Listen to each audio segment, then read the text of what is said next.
छोटे किचन की सफाई हर हाउसवाइफ के लिए एक चैलेंज होता है, लेकिन इन 5 सादा आजमूदा टिप्स से आप भी अपना किचन बना सकती हैं चमकता, धमकता, तरतीब वाला और पुरसकून। आज मैं आप लोगों के साथ शेयर करने जा रही हूँ किचन की डीप क्लीनिंग का व्लॉग और ऐसी टिप्स शेयर करूँगी जो आपके बहुत ज़्यादा काम आएंगी। अस्सलाम वालेकुम, कैसे हैं आप सब लोग? उम्मीद करती हूँ आप सब ठीक ठाक होंगे, मज़े में होंगे। अल्हम्दुलिल्लाह से मैं भी ठीक ठाक हूँ। इससे पहले किचन में आए ना, तो किचन में जो मेन जगह होती है ना, वो काउंटर होता है, आपकी शेल्फ होती है जिसपे आप कोशिश करके इसको साफ़ सुथरा रखा करें। मैं हफ्ते के एंड में जैसे कि सैटरडे संडे को इसको ज़रूर लाजमी साफ़ करती हूँ, लेकिन अब ज़ाहिर है बाहर सावन शुरू हो गया, कीड़े मकोड़े मच्छर, मेरा किचन जो है ना वो ओपन है और जिसकी वजह से मुझे ये बहुत ज़्यादा मसला देखना पड़ता है। छिपकलियाँ आ रही हैं, मच्छर है, मकोड़े हैं, कीड़े हैं, हर चीज़ मीन के मैं आप लोगों को क्या बताऊँ कि कैबिनेट नहीं बने हुए तो मुझे ये बहुत मसला देखना पड़ता है। हालांकि बारिश भी हो ना, उसका भी पानी हमारे हाल में आके खड़ा हो जाता है मीन के किचन में। तो मैंने हाल को ही किचन बनाया हुआ है, आप लोगों को मैं पूरा लुक दिखाती हूँ। और ये जो आप लोग शीट देख रहे हैं ना, ये मेरी जो शीट है ये बहुत अच्छी है। आज से तकरीबन 4-5 माह पहले मैंने ये ली थी सेल से ना, तो ये तकरीबन 550 रुपये की मिली थी मुझे और ये बहुत अच्छी है। इसको मैं आसानी से धो लेती हूँ, ख़राब नहीं हुई। आप भी कोशिश किया करें कि ये शीट मंगवा लें, अगर आपको कोई जगह रफ़ लग रही है ना तो वहाँ पर लगा लें। अभी मेरा ना तकरीबन पूरा टोटली जो रूम भी है, किचन भी है ना, उसका सारा पेंट वगैरह उतरा हुआ है। सोचा था कि शीट लगवा लेंगे, लेकिन इंशाल्लाह मैंने थोड़े दिनों तक शिफ्ट हो जाना है रेंट के घर में, क्योंकि ये इन लॉज का घर है। तो मैं चाहती हूँ कि अपना एक घर होना चाहिए जहाँ पे बंदा एक रह सके ना, और उसमें 2-4 रूम हो। और ये है कि चलो कोई मेहमान आ जाए, कभी अबू आ जाए, कभी मेरे भतीजे भतीजियाँ आएँ, भाभी लोग आएँ, तो बड़ा एक दिल करता है कि अपना घर हो। तो इसलिए फिर मैंने शिफ्ट होना था, जो मैंने आपको आज मेन वजह बता दी है, ठीक है। उसके बाद मैं आप लोगों को बताती हूँ, ये जो आप बास्केट देख रहे हैं, सॉरी टोकरी देख रहे हैं, ये वाली रैक है जो, सॉरी, और ये जो चमचों वाली टोकरी है ये देख रहे हैं, ये जनाब ये भी मैंने ली थी सेल से ही। और ये बहुत अच्छी चीज़ें मिल जाती हैं। कभी कभार ऐसा होता है कि आपकी लाक होती है कि आपको कोई अच्छी चीज़ मिल जाती है। तो ये टोकरी बहुत पुरानी है, तकरीबन 8 साल पुरानी है और मैंने इसको चेंज नहीं किया, मुझे ऐसे मिली ही नहीं। तो इसके ऊपर मैंने ऑयल की बोतल चीज़ें वगैरह रखी होती है, मीन के मुझे कैबिनेट की ड्रा की ज़रूरत नहीं पड़ती, हर चीज़ इस रैक में आ जाती है। तो यहाँ पे कुछ बर्तन वगैरह हुए थे, मैंने कहा सबसे पहले मैं बर्तन धो लेती हूँ, शेल्फ को अच्छी तरह से सरफ लगा के वाइपर लगा देती हूँ, क्योंकि छिपकलियाँ होती हैं ना, तो कोई पता नहीं होता यार, रात को सारा किचन ओपन ही होता है, फिर हर चीज़ पे मेरा इत्मीनाद उठ गया। कल परसों मैंने छिपकली के 2 बच्चे देखे थे और वो भी हमारे किचन की ना कैबिनेट में बैठे हुए थे। तो यकीन करें मेरा उस टाइम से दिल डर गया। फिर मैंने कहा अब मैं ना किचन साफ़ सुथरा करती हूँ, क्योंकि एक तो चलो बाहर हम सोच लेते हैं कि हमारा जो हम मिडिल क्लास लोग होते हैं ना, हम इन चीज़ों को बड़ा फॉलो करते हैं कि छोटा सा किचन है, बस चीज़ों को जगहों को समेट के रखें। तो ये जो आप लोग टेबल वगैरह देख रहे हैं, ये भी मैंने कैबिनेट के अंदर रखा हुआ था, लेकिन आज मेरा दिल कर रहा है कि इसको भी बाहर निकालती हूँ, क्योंकि कैबिनेट में अब कोई चीज़ नहीं रखूँगी, ना ही मैं कोई पर्दा वगैरह लगा दूँ या यहाँ पे कोई कपड़ा लगा दूँ कि चीज़ें पीछे से छुप जाए। नहीं यार, मुझे तो अब खौफ आ रहा है, क्योंकि कॉकरोच भी कल मैंने देखा था। तो हम डरते तो नहीं है, लेकिन यार फिर भी कभी कभार होता है। मैंने स्प्रे ला के रखी हुई है, लेकिन स्प्रे से भी ना वो जान ही छोड़ते हैं। मच्छर तो मक्खियाँ मारी जाएंगी, लेकिन कॉकरोच वगैरह यहाँ से नहीं जाएंगे। तो उसके बाद जी मैंने यहाँ पे बर्तन धो लिए थे। बर्तन मैंने कहा मैं कैमरा रख के ना सबसे पहले बर्तन धो लेती हूँ। और ये जी आप लोगों को मैं बताती हूँ कि हमारी विंडो बनी हुई है रूम की ना, तो इसके आगे मैंने स्टैंड रखा होता है। तो ये विंडो में पराठा बनाऊँ, हंडिया बनाऊँ, कोई भी चीज़ बनाऊँ ना, ये बहुत जल्दी गंदी हो जाती है। तो मेरी ये कोशिश थी कि इसको सरफ लगा कर अच्छी तरह से धो लेती हूँ, क्योंकि ये जो है ना, इसको साफ़ करना बहुत मुश्किल हो जाता है मेरे लिए। फिर मैंने यहाँ पे अखबार लगाई होती है, तो कल परसों मेरे हस्बैंड कहते हैं अखबार ना लगाया करे, कोई पता नहीं है फ़ौरन से जो कागज़ होता है ना वो आग पकड़ लेता है। तो वो कह रहे थे ना इसके आगे ना रखा लगाया करें, तो मैंने कहा चलो ठीक है, इसको मैंने उतार ही दिया था। तो कोई शीट वगैरह लगा लूँगी, और वो जो आप लोग देखेंगे ना, अभी मैं शीट लगा लूँगी। तो उसके बाद जी यहाँ पे स्टैंड को मैंने आगे कर दिया था और मैंने कहा मैं पाइप लगा के ना फ़ौरन से किचन धो लेती हूँ, क्योंकि हम ये छोटी छोटी टिप्स को फॉलो करें ना तो हमारी। अच्छा, आप लोग कहते हैं ना आपके किचन में खुशबू आए, आपके किचन साफ़ सुथरा हो, तो थोड़ा सा सरफ लेकर थोड़ा सा शैम्पू गिराएं, देखिए आपके किचन में से कैसी खुशबू आएगी, और ये जो मक्खियाँ होती हैं ना ये भी गायब हो जाएंगी। तो बस मैंने भी सरफ से लगा के धोना शुरू कर दिया था। मैंने कहा मैं झाड़ू ले आती हूँ और अच्छी तरह से इसको बैठ के ना धोती हूँ। यकीन करें कि जब आपका बाहर का मौसम अच्छा हो ना, तो आप इसको अच्छी तरह से धो सकती हैं। तो बस मैंने भी यही साथ, मैंने बाहर आज मशीन लगानी है शाम को, तो मेरी यही दिल था कि चलो मैं जल्दी जल्दी से अपने किचन को साफ़ कर लेती हूँ, डीप क्लीन कर लेती हूँ। और ये जो सामने आप लोग कैबिनेट देख रहे हैं जहाँ भी मैं झाड़ू लगा रही हूँ, और ये जो है ना ये मेरे लिए बहुत मुश्किल है। अब पता तो हमने किया था यार 30-40 हज़ार रुपये के ये बनेंगे, लेकिन मैंने नहीं बनवाने। जब हमने रहना नहीं है तो फिर मैं इधर क्यों पैसे लगाऊँ। इसलिए फिर मेरी सोच यही है कि जहाँ पर आपने रहना है, जहाँ पर आपने जाना है, वहाँ के लिए बेहतर सोचें। ज़ाहिर है मैंने नहीं रहना, तो यहाँ पे जी जल्दी जल्दी से मैंने क्या किया कि झाड़ू लगा लिया था। और बस कोशिश यही थी, अच्छा बड़ी मुश्किल हो जाती है मेरे लिए जब मैं यहाँ से ना थोड़ा सा वाइपर से पानी निकाल रही थी ना, तो ये पानी निकल ही नहीं था रहा, क्योंकि बहुत ज़्यादा आगे जाके दरवाज़ा है हमारा और उससे जाके फिर हम पानी निकालते हैं।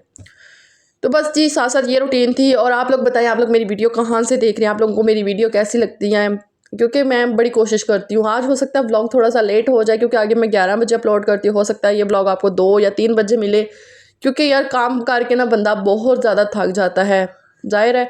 और मैं कोशिश कर रही थी कि मैं सुबह सुबह उठ के नहीं ये वाला काम कर लूँ, लेकिन नहीं, मैंने सुबह नहीं था किया, मैं सच्ची बात बता रही हूँ। ये तकरीबन मैंने 4 बजे स्टार्ट किया था काम करना, घर की सारी सफाई वगैरह करना। मेरा कोशिश होती है कि शाम 4 बजे स्टार्ट कर लिया करूँ, क्योंकि 4 करते करते हमारी शाम बीच में ही हो जाती है। तो बस जी मैंने यहाँ पे क्या किया कि जल्दी जल्दी से वाइपर लगा लेती हूँ। मेरी टाइल जो है ना, मुझे ये बहुत अच्छी लगती है, क्योंकि मैं इनको हर टाइम साफ़ सुथरा रखती हूँ, मोप लगा के रखती हूँ। कभी गंदे गंदे पाँव लग जाए तो मुझे पता नहीं क्या होना शुरू हो जाता है। अच्छा, जब फ्यूचर में मैं अपना कभी घर बनाऊंगी ना, तो मुझे एक नसीहत होगी है कि मैं अपने घर में ना कभी भी टाइलें लगवाऊंगी, क्योंकि मुझे ये लगता है कि जब हम ये वाली लाइट कलर की टाइल लगाते हैं, या वाइट, या ये जो स्काई ब्लू कलर की होती है ना, ये हमारे काम नहीं आती, ये ख़राब हो जाती हैं, इस पर गंदे पाँव लग जाते हैं। मेरे जो वाशरूम में स्काई ब्लू कलर की लगी हुई हैं वो भी ख़राब हो रही हैं, और ये भी मैंने देखती हूँ कभी कभी पाँव के निशान लग जाए ना, तो या किसी चीज़ के, तो ये नहीं साफ़ होती। तो चिप्स जो होती है ना, वो सबसे बेस्ट रहती है, चिप्स होनी चाहिए, वो लगवाए बंदा, झाड़ू लगा के वाइप पानी गिराए तभी वाइपर लगा ले, तो कोई चीज़ गिर जाए मोप लगा ले, तो वो बेस्ट रहती है आप लोगों के लिए। तो मेरी कोशिश ये है कि अगर फ्यूचर में मैंने घर बनाया तो मैं चिप्स ही डलवाऊँगी, वो सबसे बेस्ट रहती है। वॉशरूम में भी मेरी अम्मी की तकरीबन मैं 27-28 साल हो गए हैं, तो वो चिप्स अभी तक ख़राब नहीं हुई, सेन में भी और उनके हाल में भी, उनके रूम में भी लगी हुई है, तो मैं आप लोगों को ना कभी दिखाऊंगी जाके।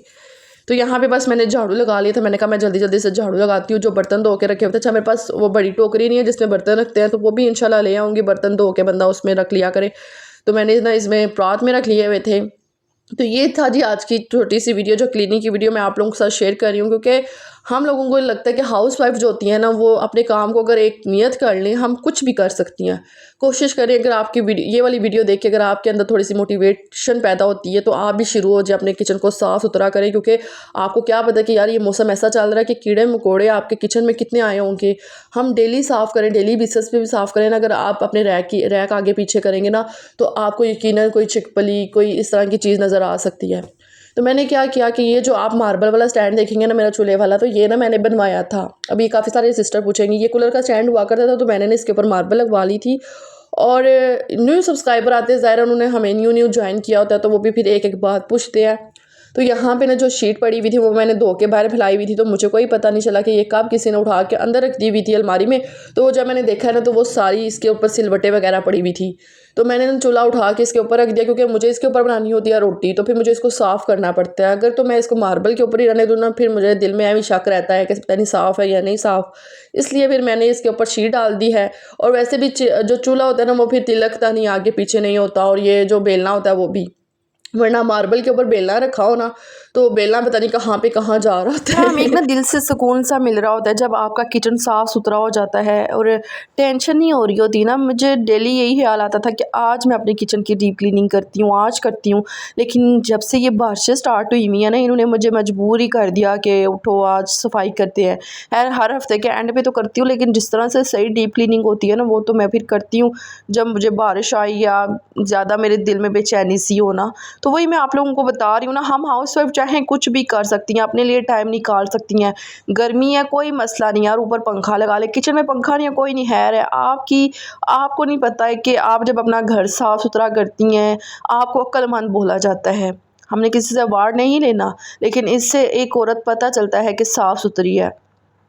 काफ़ी सारे लोग देखे ना, अपने नीचे जो बर्तन धोते हैं वो रैक ही नहीं साफ़ करते, उसके नीचे बहुत ज़्यादा स्मेल आ रही होती है किचन में, कि अजीब सी स्मेल आ रही है, समझ नहीं लग रही होती, तो वो रैक के नीचे बहुत ज़्यादा गंद होता है, बहुत ज़्यादा सफाई करने वाली होती है। तो कोशिश किया करें अपना किचन हमेशा साफ़ रखें, क्योंकि औरत का सलीका अगर आप लोगों ने देखना है ना, तो उसके किचन से अंदाज़ा लगा लिया करें कि उसका किचन कैसा है।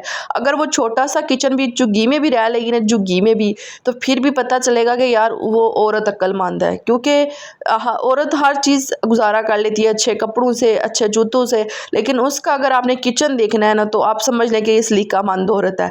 औरत का किचन और वॉशरूम साफ़ होना बहुत ज़रूरी है, क्योंकि मुझे ये लगता है कि मेरी वो बहनें जो अभी अनमैरिड है, मैं उनको ये नसीहत करूँगी कि हमेशा कोशिश किया करें कि अपने जब आपने आगे मैरिड लाइफ में जाना है, अज़वाजी ज़िंदगी में आपने जाना है, अल्लाह ताला आप लोगों के बहुत ज़्यादा नसीब अच्छे करे। ऐसी बहुत सारी बहनें हैं जो अभी अनमैरिड हैं और वो मेरी वीडियोस देखती हैं, तो उनको मैं यही नसीहत करूँगी कि कोशिश करना अपने ससुराल जाके, अपने घर जाके अपने किचन को, अपने वाशरूम को हमेशा साफ़ रखना, क्योंकि कुछ औरतें होती हैं जो अपनी अक्ल बेअक्ली की वजह से मार खा जाती हैं जाते साथ ही ससुराल में। आप ये ना बोलें कि हम जाते साथ काम करें ना, आप अपने किचन को साफ़ रखें, अपने किचन की डीप क्लीनिंग किया करें। उसके साथ साथ मैं आप लोगों को बताऊँ, जब भी आप शावर लेकर वाशरूम से बाहर आएँ, कोशिश करें उसी टाइम वाइपर लगा के साफ़ सुथरा वाशरूम करके बाहर आएँ, ताकि पता चले कि यार किसी औरत का बाल सामने नज़र ना आए। क्योंकि ये छोटी छोटी बातें आपको कोई नहीं बताएगा, जो मैं कोशिश करती हूँ कि साथ साथ किसी ना किसी व्लॉग में आप लोगों को बता दिया करूँ। क्योंकि स्टार्टिंग में जब मैं छोटी सी थी ना, जब मेरी मैट्रिक में शादी हो गई थी, तो मुझे किसी बात की समझ नहीं थी। मैट्रिक 10th क्लास को बोलते हैं, तो मेरी 10th क्लास में शादी हो गई थी और मैट्रिक के पेपर भी मैंने आके अपने ससुराल में दिए थे। क्योंकि मैं आप लोगों के साथ जर्नी शेयर कर चुकी हूँ और बार बार बताती हुई भी मैं अच्छी नहीं लगती, तो उस टाइम पे मुझे सिर्फ खाना और रोटियां बनानी आती थी। चलो कभी कभार कपड़े धो लेती थी, लेकिन उस तरह से अपने माँ बाप की बहुत ज़्यादा लाडली थी। आपको पता है, जो औरत लड़की 15 साल की होती है उसको कितना कोई अक्ल होती है। अब जब मैं ये सोचती हूँ ना कि मेरा बेटा इतनी जल्दी बड़ा हो रहा है, तो 15 साल की एज क्या एज होती है। तो उस एज पे मुझे कुछ भी नहीं था इतना खास पता, ना इतना किसी ने अक्ल समझाई थी कि ये चीज़ इस तरह करनी है, ये इस तरह करनी है। तो जो चीज़ मुझे रियलाइज़ हुई है हर 15 साल के बाद, वो ये है कि 10 साल के बाद, वो ये है कि देखें, औरत आस्ता आस्ता सीख जाती है, उससे वक्त चाहिए होता है। बेशक उसको साल का टाइम दे, 2 साल का टाइम दे, लेकिन औरत सीख जाती है। जैसे कि मैं हूँ, अब स्टार्टिंग में ना जब मैं कपड़े धोती थी ना, तो मुझे कपड़े कोई नहीं थे अपने बेटे के धोने आते, क्योंकि मैं यहाँ पे सीधी बात करूँगी, मैं झूठ क्यों बोलूँ। उसके कपड़ों के ऊपर बाज़ दफ़ा चाय के निशान, कभी किसी चीज़ के स्टेन, कभी किसी चीज़ के, तो मुझे धोने नहीं थे आते। उसकी वजह से मैंने ये चीज़ सीखी कि हमेशा मशीन में गर्म पानी करके डालें, फिर सर्फ थोड़ा सा डालें और फिर 2-4 सूट डालें, ठीक है, बच्चे के, तो फिर साफ़ होंगे। तो मैं क्या करती थी, ठंडे पानी से ही कपड़े धो रही होती, तो जिसकी वजह से वो कपड़े साफ होते। और स्टार्टिंग में ये भी नहीं था पता कि आपने कपड़े कैसे रखने हैं अलमारियों में, आपने क्या चीज़, तो वो फिर चीज़ ना बड़ी मुश्किल हो जाती थी। मुझे कभी किसी चीज़ का लालच नहीं था कि मेरे कपड़े नहीं, मेरे जूते नहीं, क्योंकि उस टाइम पे भी मैंने अपनी शादी पे बहुत कम कपड़े देखे थे। और होता है ना, शादी के बाद लड़कियां किसी दावत पे जाती हैं, किसी इवेंट पे जाती हैं, नहीं, मैं कहीं पे भी नहीं थी गई। और अम्मी ने ही इस्लामाबाद से आते हुए मेरे कपड़े लेकर आने, मुझे नहीं पता कब स्टिच करके देती थी, क्योंकि मुझे कुछ मिला ही नहीं था, जिसकी वजह से मैं आज भी गिला करती हूँ कभी कभार। और इंशाल्लाह अच्छा वक्त आएगा, मेरा अच्छा टाइम आएगा, और उस टाइम पे मैं खुद हर चीज़ देखूँगी अपनी आंखों से, इंशाल्लाह, अगर ज़िंदगी रही तो ये चीज़ बताने का मकसद ये है कि औरत को चाहिए यार, आज ही कोशिश करें। अगर आप फजूल खर्ची कर रही हैं अपनी शादी से पहले, तो इन पैसों को संभाल लें। आप शादी से पहले कोशिश करें अपनी हर एक चीज़ बनाने की कोशिश करें, ना कि पीज़ों में, ना ही खाने पीने की कोई चीज़ एक्स्ट्रा फजूल खर्ची करना छोड़ दें। जो चीज़ चाहिए ना, अभी कोशिश करें बनानी स्टार्ट कर दें, क्योंकि ज़ाहिर है, मेरे अम्मी अब्बू, अगर मेरी अम्मी को कैंसर ना होता तो मेरी अम्मी अब्बू ने किसी चीज़ की कमी नहीं थी छोड़नी। हर किस्म का जहेज़ मुझे देना था, हर किस्म की चीज़ मुझे देनी थी, लेकिन नहीं, मैंने कभी अपने माँ बाप को मजबूर नहीं किया, ठीक है। तो इसलिए मैं कहती हूँ, जो औरतें ये नसीहत हासिल करना चाहती हैं वो करें, पैसों को ना उड़ाएं, अच्छे कपड़े ना पहने, लेकिन सबसे पहले अपना घर बनाएं। आपकी अपनी छत होनी बहुत ज़रूरी है, उसके बाद आप जो मर्ज़ी करें। और जिन औरतों के पास घर हैं वो ज़ाहिर कमेंट में आके बोलेंगी, वो बहुत नेगेटिव बोलेंगी, तो ये सिर्फ मैं उनके लिए बता रही हूँ जो हम मिडिल क्लास हाउस वाइफ है, जिनके पास एक छोटा सा घर है। चले, अगर 2 मरले का भी घर है, 3 मरले का भी घर है ना, तो वेल एंड गुड है यार कि अपनी छत है। अपनी छत होना बहुत ज़रूरी है, ताकि किसी की रोक टोक से बंदा बच जाता है।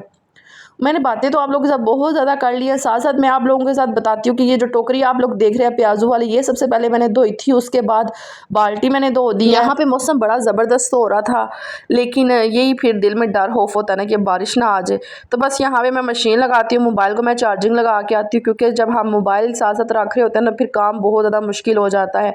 ये चीज़ मैं आप लोगों को सच्ची बता रही हूँ, व्लॉगिंग करना आसान या बहुत मुश्किल होता है। पहले वीडियो बनाओ, फिर एडिट करो। मैं बहुत ज़्यादा थक गई थी, फिर मैंने कहा मेरी कुछ बहनें इंतज़ार कर रही होती है मेरे व्लॉग का, तो चले व्लॉग अपलोड कर देते हैं, वरना ये व्लॉग कल ही आना था।